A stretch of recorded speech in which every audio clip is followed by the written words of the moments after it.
أعوذ بالله من الشيطان الرجيم. بسم الله الرحمن الرحيم. هو الذي جعل لكم الأرض ذلولا فامشوا في مناكبها وكلوا من رزقه وإليه النشور.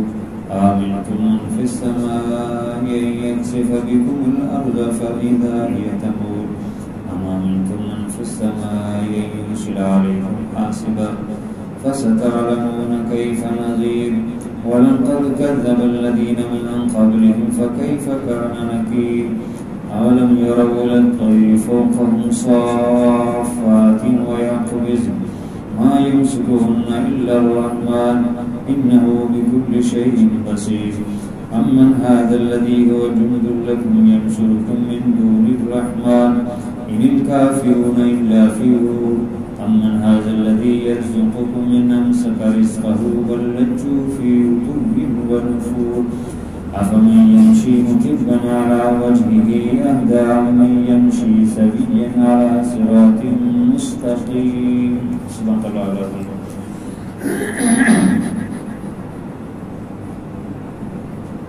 گزشتہ آیات میں فرمایا کہ جہنمیوں کو جب جہنم میں داخل کیا جائے گا تو جہنم کا جو دروگا فرشتہ ان سے پوچھے گا تمہارے پاس کوئی ڈرانے والا بتانے والا نہیں آیا تھا؟ تو وہ کہے گی آیا تھا لیکن ہم نے ان کو جھٹلایا نہ مانا. تو کہا جائے گا ان کو کہ کاش تم اگر بات ڈرانے والے کی توجہ سے بات سن لیتے یا اپنی عقل استعمال کر کے ہی ایمان لے آتے سیدھے ہو جاتے تو آج یہ دن دیکھنا نہ پڑتا. ان کے مقابلے میں جو اللہ کا خوف رکھتے ہیں ان کے لیے اللہ کی رحمت اور مغفرت ہے.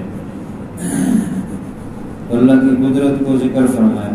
یہاں پر بھی اللہ تعالیٰ کی قدرت کے نمونے ذکر کیے جا رہے ہیں اور اللہ کی وحدانیت کو بھی ذکر کیا جا رہا ہے.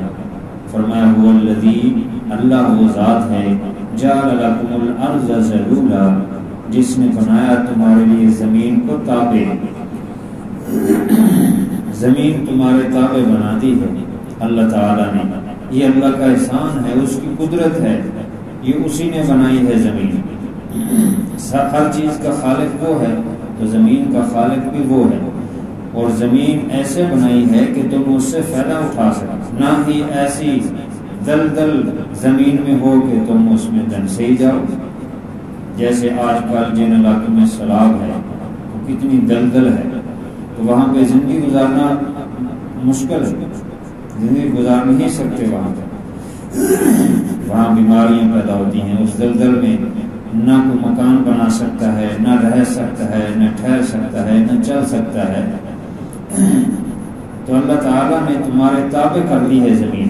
نہ ہی اتنی نرم دلدل والی بنائی ہے، نہ ہی اتنی سخت کہ تم زراعت نہ کر سکو، کھیتی باڑی نہ کر سکو، مکانات نہ بنا سکو. زمین سے کوئی چیز نکالنا چاہے، سونا چاندی تانبا لوہا اور پانی، تو وہ نہ نکال سکو. ایسی نہیں بنائی بلکہ ایسی بنائی ہے کہ تم ان سے فائدہ اٹھا لو. تو تمہارے تابع کر دی ہے زمین، تم اس سے فائدے اٹھاؤ. اب انسان ہے کہ اللہ نے زمین کو اس کے تابع کیا، وہ زمین کو معبود بنا بیٹھا، وہ زمین کی ہی پوجا کرنی شروع کر دی. مٹی سے بنائے ہوئے بت جو ہے ان کے سامنے جھکتا ہے، پتھر سے بنائے ہوئے بت، لکڑی سے بنائے ہوئے بت ان کے سامنے جھکتا ہے. تو یہ زمین تو تمہارے تابع ہے، تم ان کو الٹا معبود بنا بیٹھے ہو. معبود تو تمہارا اللہ ہے. اس لیے فرمایا وہ ذات جس نے تمہارے لیے زمین کو بنایا، تابع کر دیا. فَامْشُوا فِي مَنَاكِبِهَا، پس چلو تم اس کے کناروں میں، یعنی اس زمین میں چلو پھرو اور روزی تلاش کرو. جیسے کہ دوسری جگہ ہے وَابْتَغُوا مِنْ فَضْلِ اللَّهِ، اللہ کا فضل ڈھونڈو. زمین میں چلو فَانْتَشِرُوا فِي الْأَرْضِ، تو جہاں تمہاری روزی اللہ تعالیٰ لکھی ہے، جن اسباب کے ذریعے سے تم مل جائے گی، اسی زمین سے، اسی میں ہی تمہارا رزق ہے. تو بعضوں نے فرمایا ہے کہ مناکب کندھے کو چونکہ کہتے ہیں، کندھا اونچا ہوتا ہے تو اس سے مراد پہاڑ ہے. تو پہاڑوں میں بھی لوگ رہتے ہیں، ان کی پہاڑوں کہ کیسے کیسے جو ہے وہ رستے ہیں اور پہاڑوں میں لوگ آباد ہیں اور وہاں پہ رہتے ہیں، وہاں پر بھی ان کے لیے بھی اللہ تعالیٰ رازق ہے، اور جو میدانوں میں رہتے ہیں ان کے لیے بھی اللہ رازق ہے۔ تو فرمایا زمین کے کناروں پر چلو، وَكُلُوا مِن رِزْقِهِ، اور کھاؤ اس کے رزق میں سے، وہ اسی کا دیا ہوا ہے، وہ تمہاری کوئی محنت سے تمہیں نہیں ملتا، تمہاری کوئی دکان کاروبار فیکٹری نوکری اس سے نہیں ملتا، یا تمہارے کوئی علم اور ہنر سے تمہیں نہیں ملتا، بلکہ اللہ دیتا ہے۔ یہ تو بس اسباب ہیں جن کا اختیار کرنے کا حکم دیا ہے۔ رزق تو اللہ تعالیٰ دینے والا ہے، رازق اللہ ہے سب کا۔ وَمَا مِن دَابَّةٍ فِي الْأَرْضِ إِلَّا عَلَى اللَّهِ رِزْقُهَا، زمین میں جو بھی کوئی جاندار جس کو رزق کی ضرورت ہے اس کا رزق دینے والا اللہ ہے۔ اور دوسری جگہ فرمایا وَلَا تَقْتُلُوا أَوْلَادَكُمْ خَشْيَةَ إِنفَاقٍ، رزق اور روزی کے ڈر کی وجہ سے اولاد کو قتل نہ کرو کہ یہ کہاں سے کھاؤ گے، جیسے آج کرتے ہیں۔ ایک تو یہ ہے کہ جو اولاد پیدا ہوگی اس کو قتل کر دیا، ایک ہے پیدا ہی نہیں ہونے دیتے، ایسے منصوبے تیار کرتے ہیں، منصوبہ بندی، اور ایسی دوائیاں کھاتے ہیں، یا ایسے جو ہے آپریشن کروا لیتے ہیں جس سے اولاد نہ ہو، تو یہ بھی ایک قسم کا اولاد کا قتل ہے۔ جبکہ آپ صلی اللہ علیہ وسلم نے تو یہ فرمایا ہے کہ اس خواتین زیادہ پسند کیا ہے کہ جو خواتین زیادہ بچے جنتی ہیں، تو کیونکہ آپ سے نے فرمایا کہ تم زیادہ ہوگے ایمان والے تو میں کل قیامت کے دن تم پر فخر کروں گا کہ میری امت جو ایمان والے ہیں ماننے والے ہیں وہ زیادہ ہیں۔ تو بہرحال فرمایا کہ وَكُلُوا بِالرِّزْقِ، کھاؤ اس کے رزق میں سے جو اس نے دیا ہے، لیکن یاد رکھنا کہ اس دنیا میں تم ایسے نہیں آئے، بلکہ اللہ تعالیٰ نے پھر پوچھنا ہے وَإِلَيْهِ النُّشُورُ، اسی طرف سب نے اکٹھا ہونا ہے، حشر ہونا ہے، سب نے نکل کر اسی طرف جانا ہے۔ لہذا یہ بھی ذہن میں رکھنا کہ اللہ تعالیٰ کے سامنے پیش ہونا۔ آمنتم من فی السماء یخسف بکم الارض، کیا تم امن میں ہو گئے ہو، کیا اس بات سے تم بے خوف ہو گئے ہو، امن میں ہو گئے ہو کہ جو آسمان میں ہے وہ دنساز ہے تم کو زمین میں، زمین کے اندر دنساز ہے جیسے قارون کو دنسایا تھا، اور بہت سارے علاقوں میں زلزلے آتے ہیں یا جو ہے ایسے حالات پیدا ہوتے ہیں کہ زلز جاتے ہیں، زمین کے اندر چلے جاتے ہیں، زمین کے اندر دراڑیں پیدا ہو جاتی ہیں، کیا تم اس سے نہ ڈر ہو گئے ہو، بے خوف ہو گئے ہو کہ اللہ تعالیٰ کا عذاب زمین میں اللہ تعالیٰ دنسا دے۔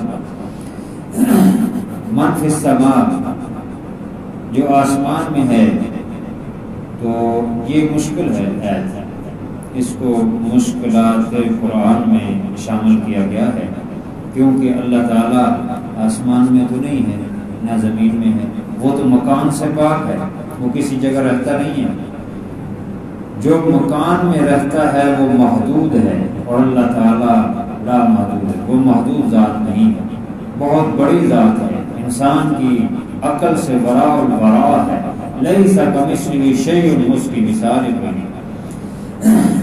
بس یوں پھر کیوں کہا گیا من فی السماء، آسمان میں جو ہے، اور اسی طرح اور بھی کئی ایسے، ایک باندی کو اس کے مالک نے تھپڑ مارا، آپ صلی اللہ علیہ وسلم نے پوچھا اس کے مالک کو کہ بھئی یہ باندی سے کہ بھئی تمہارا خالق کون ہے؟ اس نے کہا کہ جو آسمان میں ہے یعنی اللہ۔ تو رسول پر ایمان رکھتی، آخرت پر ایمان رکھتی ہو، تو آپ سے فرمایا یہ تو مومنہ ہے بندی جو ہے، اس کو آزاد کر دے۔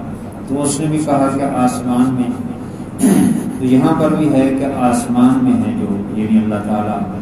تو یہ کیوں کہا گیا ہے؟ اس کی وجہ یہ ہے کہ انسان، عام جو انسان ہوتے ہیں ان کی عقل سمجھ جو ہے کمزور ہوتی ہے، تو ان کو بس ایک بات بتانے کے لیے یوں کہہ دیا گیا ہے، ورنہ یہ مراد نہیں کہ آسمان میں، جیسے شاہ ولی اللہ سمجھاتے ہیں کہ قرآن پاک میں ہے الرحمن علی العرش استوی، رحمان عرش پر مستوی ہے، اس کا مطلب یہ ہے کہ رحمان کی عرش پر تجلیات نازل ہوتی ہیں اور سب سے زیادہ تجلیات نازل ہوتی ہیں اس عرش پر، اور وہ آسمان وہ عرش جو ہے وہ رنگین ہو جاتا ہے، پھر تجلیات نازل ہوتی ہیں، پھر اس سے مختلف رنگین ہوتا ہے، پھر تجلیات نازل ہوتی ہیں، پھر اس سے اور مختلف وہ رنگین ہوتا ہے۔ تو یہ مراد ہے مستوی ہونے سے کہ عرش جو ہے تو یوں ہی آسمان سے بھی یہ عام لوگوں کی فہم کے مطابق بات کی گئی ہے کہ عام لوگ اس کو نہیں سمجھتے، عام یہ اتنے یعنی نازک مسئلہ ہے، اہم مسئلہ ہے کہ اس بارے میں مزید سوالات کرنے کا بھی منع کیا گیا ہے کہ اللہ تعالیٰ کہاں ہے، اللہ تعالیٰ کو کس نے پیدا کیا، نعوذ باللہ اس طرح کے سوالات کفر تک پہنچا دیتے ہیں۔ تو اللہ تعالیٰ ازل سے ہے، ہمیشہ سے ہے، وہ خود ہی ہے، وہ خود ہی قائم ہے، القیوم ذات ہے، سب کو وہ پیدا کرنے والی، اس کو کسی نے پیدا نہیں کیا۔ اللہ الصمد لم یلد ولم یولد ولم یکن لہ کفوا احد۔ تو بہرحال یہ صرف سمجھانے کے لیے یوں کہا گیا ہے کہ آسمان میں لوگوں کی عقل اور سمجھ جتنی ہوتی ہے اس کے مطابق ہی اللہ تعالیٰ بات کرتے ہیں، اس لیے ایسے بات کی گئی ہے۔ تو فرمایا کہ جو آسمان میں ہے وہ تمہیں زمین میں دنساد ہے، کیا تم اس سے بے خوف ہو؟ فَإِذَا هِيَ تَمُورُ، بس وہ اچانک زمین پھٹ جائے، یعنی جیسے زلزلہ آتا ہے تو زمین میں دراڑیں پیدا ہو جاتی ہیں، یا سیلاب ہوتا ہے تو پھر بھی دراڑیں پیدا ہو جاتی ہیں۔ أَمْ أَمِنْتُم مَّن فِي السَّمَاءِ أَن يُرْسِلَ عَلَيْكُمْ حَاصِبًا، کیا تم بے امن ہو گئے ہو، نہ ڈر ہو گئے اس سے جو آسمان میں ہے، أَن يُرْسِلَ عَلَيْكُمْ حَاصِبًا، کہ تم پر پتھروں کی بارش بھیجے۔ جیسے ایک قوم جو الٹے کام کرتی تھی، اللہ تعالیٰ نے ان پر پھر ان کو اٹھایا، الٹا پٹک دیا اور ان پر پتھروں کی بارش بھیجی۔ اسی طرح ابرہا جو لشکر لے کے آیا تھا، ان پر جو ہے پتھروں کی بارش ہوئی، چھوٹے چھوٹے پرندے اپنی چونچوں میں وہ کینکریاں لے کے آتے تھے جو ایٹم بم سے بھی زیادہ خطرناک ہوتے تھے، دماغ میں لگتے تھے، سیدھا جسم کے اندر جاتے تھے اور وہ ختم ہو جاتے تھے۔ جس کی سائڈ پہ لگتے تھے تو اس کو ایسی بیماری لگتی تھی، کبھی وہ زندگی میں ٹھیک نہیں ہو سکا۔ تو یہ فرمایا کہ تم نہ ڈر ہو گئے ہو، بے خوف ہو گئے ہو کہ اللہ تعالیٰ تمہارے اوپر پتھروں کی بارش نازل کرے۔ فَسَتَعْلَمُونَ كَيْفَ نَذِيرٌ، پس ان قریب جان لو گے کہ میرا ڈرانا کیسا ہے، کہ میں نے کیسے ڈرایا ہے۔ اگر عذاب آ جائے تو تمہیں پھر پتہ چلے گا کس طرح اللہ تعالیٰ سمجھاتے ہیں، ڈراتے ہیں۔ آج یہ سیلاب کا عذاب ہے تو اس سے ہم عبرت حاصل کرنی چاہیے۔ اللہ تعالیٰ باقیوں کو ڈرا رہا ہے، سمجھا رہا ہے کہ تم اس سے عبرت حاصل کرو، یعنی ہمیں۔ وَلَقَدْ كَذَّبَ الَّذِينَ مِن قَبْلِهِمْ فَكَيْفَ كَانَ نَكِيرٌ، اگر سمجھ نہیں آ رہی تو دیکھ لو اپنے سے پہلے قوموں کے حالات، البتہ تحقیق جھٹلایا ان لوگوں نے جو ان سے پہلے ہیں، بس کیسا ہوا میرا عذاب۔ پہلی قوموں کے حالات اور ان کی تاریخ قرآن پاک میں موجود ہیں، بعض قوموں کے حالات تو وہ پڑھ لو، تم پڑھتے ہو، دیکھو کیسے اللہ کا جب عذاب آیا تو سب مریم میٹ ہو گئے، صفحہ ہستی سے ختم ہو گئے، نام و نشان بھی ختم ہو گئے۔ جو کہتے تھے ہمارے بغیر کچھ نہیں ہوگا، ہم زمین کے مالک ہیں، ہم جو ہے یہ کر رہے ہیں، یہ انسان کی غلط فہمی ہے، یہ اللہ تعالیٰ نظام چل رہا ہے، کوئی انسان تھوڑی چلا رہا ہے وہ کہے کہ میرے بغیر کچھ نہیں ہوگا، میرے بغیر نہیں چلے گا نظام، یہ تو اللہ تعالیٰ کی قدرت، وہ نظام چلا رہا ہے۔ لہذا فرمایا اس سے ڈرو، جنہوں نے جھٹلایا ان کا کیسا انجام ہوگا۔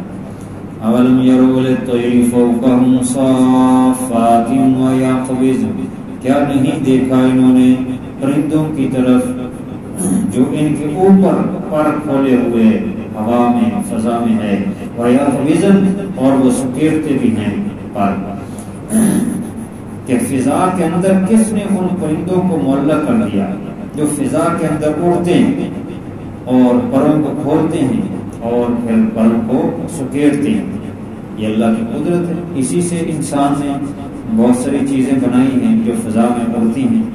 پہلا جو انسان جس نے کوشش کی تھی گدھ کے پر جو ہے اپنے جسم کے ساتھ لگا کے ایک محل سے دوسرے محل کی طرف ہونے کی کوشش کی، وہ تو ہلاک ہو گیا تھا، لیکن وہ باقیوں نے پھر اس سے دیکھا اس کو کہ اس نے کوشش کی ہے تو اس کو تو اور طریقہ کیا جائے، تو پھر 800 سال بعد پھر جا کے 1904 میں پہلی اڑان آئی جہاز کی ہے، اور یہ تو وہ اس کو بھی پرندے کی شکل دی گئی ہے، اسی سے سیکھ کر کے پرندے اڑتے ہیں اور اسی طرح اس کو بنایا گیا ہے، اسی طرح اس کو تو اللہ تعالیٰ فرماتے کیا نہیں دیکھتے ان پرندوں کو کیسے اڑتے ہیں فضا کے اندر، ہوا کے اندر، کس نے اس کو معلق کیا ہے، اور وہ پڑوں کو کھیلتے ہیں سکیلتے ہیں، یہ اللہ کی قدرت ہے، تو مانتے نہیں اللہ کی قدرت کو، اللہ کو مانتے نہیں، اس کے حکم کو نہیں مانتے، ایمان کیوں نہیں لاتے؟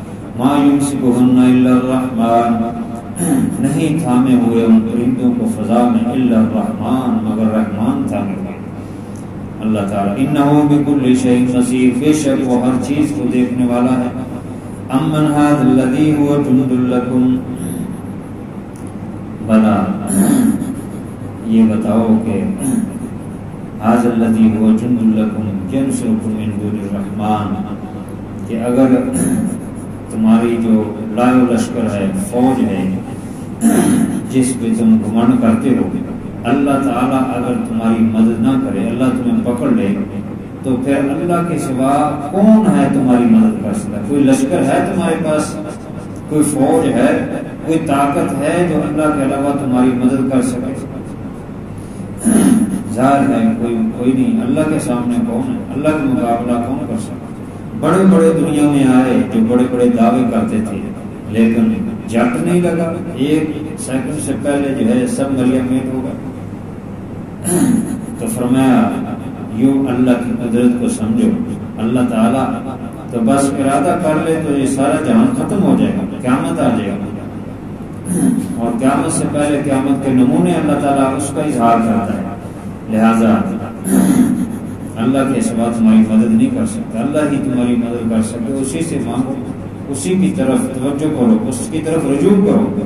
ان الکافرون الا فی غرور، کافر نہیں ہے مگر تکبر کے اندر، دھوکے کے اندر پڑے ہوئے، فریب میں، وہ سمجھتے ہیں بس یہی دنیا ہے، اس میں ہم ہی کر رہے ہیں جو کچھ کر رہے ہیں اور ہمارا ہی ہے۔ امن ھذا الذی یرزقکم ان امسک رزقہ، کون ہے بھلا بتاؤ صحیح، کون ذات ہے جو تمہیں رزق دیتی ہے؟ ان امسک رزقہ، اگر اللہ رزق تمہارا روک لے، اللہ تعالیٰ رزق بند کر دے تو کوئی ہے تمہیں جو رزق دے سکتا ہے؟ ظاہر بات ہے، اس کا جواب یہ ہے کہ کوئی نہیں، اللہ کے سوا کون ہے؟ اللہ ہی رزق سب کو دینے والا ہے، تو پھر اس کی قدرت کو سمجھو، ساری قدرت کے علامات اور نشانات ذکر کیے جا رہے ہیں۔ بل لجوا فی عتو و نفور، بلکہ یہ لوگ سرکشی میں اور اسی طرح نفرت اور بدکنے میں لگے ہوئے ہیں، اس کے اندر پڑے ہوئے ہیں، ایسے یعنی اس کے اندر کھب گئے ہیں، ایسے اس کے اندر دھنس گئے ہیں۔ بل لجوا فی عتو و نفور، بلکہ یہ یعنی پھنس گئے ہیں، بل لجوا فی عتو و نفور، سرکشی کے اندر اور اسی طرح نفرت اور بدکنے کے اندر، یعنی یہ مطلب ہے کہ یہ اپنے آپ کو کچھ سمجھ رہے ہیں اور تکبر کر رہے ہیں، اور یہ سمجھ رہے ہیں کہ ہم ہی یہ کام کر رہے ہیں، ہم ہی روزی کما رہے ہیں، ہم ہی فلاں کام کر رہے ہیں، ہم ترقی کر رہے ہیں، حالانکہ اللہ تعالیٰ نے عقل دی ہے، سمجھ دی ہے، جو کچھ ہے اصل تو اللہ کی تعریف ہے، لیکن یہ اپنی طرف نسبت کر رہے ہیں۔ تو فرمایا یہ دھوکے میں پڑے ہوئے ہیں۔ افمن یمشی مکبا علی وجہہ اہدی، بس جو شخص منہ کے بل چلتا ہے وہ زیادہ راہ پانے والا ہے۔ امن یمشی سویا علی صراط مستقیم، یا جو سیدھا قوم کے بل یعنی سیدھا چلتا ہے سیدھے راستے پر، وہ ہدایت پر ہے۔ تو ظاہر ہے جو الٹا چل رہا ہے وہ تو ہدایت پر نہیں ہے، جو الٹا چل رہا ہے وہ کبھی منزل پر نہیں پہنچے گا، جو سیدھا منزل کی طرف چلا وہی منزل پر پہنچے گا۔ تو منہ کے بل چلنا یا الٹا چلنا جو ہے یہ قیامت کے دن بھی جہنمیوں کے متعلق فرمایا ہے کہ وہ قیامت کے دن الٹے منہ کے بل چلیں گے۔ تو صحابہ کرام نے پوچھا کہ منہ کے بل کیسے چلیں گے؟ تو آپ نے فرمایا کہ جیسے پاؤں کے بل چلتے ہیں ویسے منہ کے بل چلتے ہیں۔ پاؤں کے بل چلنے کی کس نے طاقت دی ہے؟ اللہ نے۔ تو منہ کے بل بھی وہی طاقت ہے، وہ منہ کے بل چلیں گے، یہ سزا کے طور پہ۔ تو دنیا میں یہ فرمایا کہ جو لوگ الٹے چل رہے ہیں وہ ہدایت یافتہ نہیں ہے، جو سیدھے راستے پر صراط مستقیم پر چل رہے ہیں وہ ہدایت یافتہ ہیں اور وہ سیدھے جانے پر۔ لہذا تم بھی سیدھے ہو جاؤ، تم بھی سیدھے راستے پر آ جاؤ، صراط مستقیم پر آ جاؤ، اور یہی کامیابی کا رستہ ہے۔ اللہ تعالیٰ عمل کی توفیق عطا فرمائے۔ الحمدللہ رب العالمین، والصلاة والسلام علی سید رسول الانبیاء والمرسلین۔ ربنا آتنا فی الدنیا حسنۃ وفی الآخرۃ حسنۃ وقنا عذاب النار۔ یا اللہ اپنی رحمت سے ہماری حاضری کو قبول فرما، بکمی رہ کے اپنے فضل سے معاف فرما، بیماروں کو شفا عطا فرما، خاتمہ بالخیر فرما، ایمان والی قلب والی شہادت کی موت عطا فرما۔ یا اللہ مرنے سے پہلے مرنے کی تیاری کی توفیق عطا فرما، نیک کام کرنے کی توفیق عطا فرما۔